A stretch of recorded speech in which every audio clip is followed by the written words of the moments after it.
मज़ीद अच्छी वीडियोस के लिए हमारे चैनल को सब्सक्राइब कीजिए।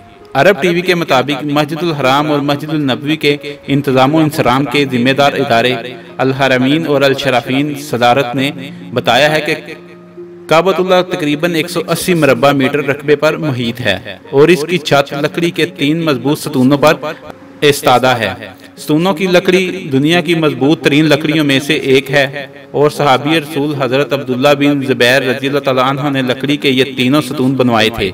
गोया उस वक़्त इनको 1350 साल गुजर चुके हैं। इसकी रंगत गहरी भूरी है। लकड़ी के हर सतून का अमूद यानी कि मुहित तकरीबन 150 सेंटीमीटर और कतर मोटाई यानी 44 सेंटीमीटर है। इन तीनों सतूनों के दरमियान एक पतली शतीद नुमा लठ अवेजा है जो ये तीनों के बीचों बीच से गुजरती है। इस पर काबाउल्लाह के तहाइफ और नवादरात लटके हुए हैं। इनके दोनों इतराफ काबा की शुमाली और जनूबी दीवारें हैं।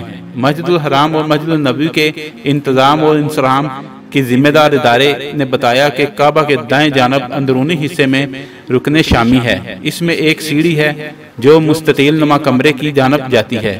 इस कमरे में कोई खिड़की नहीं है। इसका एक दरवाज़ा है और उसका खसूसी ताला है।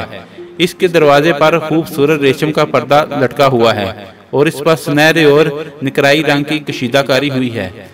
सदारत ने यह भी बताया कि काबा का अंदरूनी फर्श संगे मरमर का है। ये ज्यादातर सफ़ेद है, ताहम संगे मरमर के दूसरे रंगों के टुकड़े भी फर्श पर लगे हुए हैं। काबा का अंदरूनी हिस्सा खूबसूरत संगे मरमर के टुकड़ों से मज़य्यन है और सुर्ख रंग के रेशम के पर्दों से ढांपा हुआ है। इस पर सफ़ेद रंग से अरबी में अबारात और इस्माए हसनी लिखे हुए हैं। इसी पर्दे ने काबे की छत को भी ढांप रखा है। काबे के अंदर 8 पत्थर हैं। पर हत्ते सलस में अरबी इबारतें कंदा हैं। एक पत्थर पर हत्ते कोफी में अरबी इबारत लिखी हुई है। ये खूबसूरत लिखाई 6वीं सदी हिजरी के बाद के दौर से तल्लक रखती है।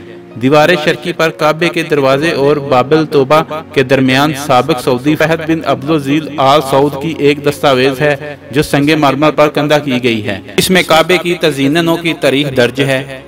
इस तरह काबे के अंदर इबारतों पर मुश्तमिल पत्थरों की तादाद 10 है और ये तमाम सफ़ेद संगे मरमर के हैं। अगर आपको हमारी वीडियो अच्छी लगी है तो इसको लाइक और शेयर करें और कमेंट्स में अपनी राय का ज़रूर कीजिए। शुक्रिया।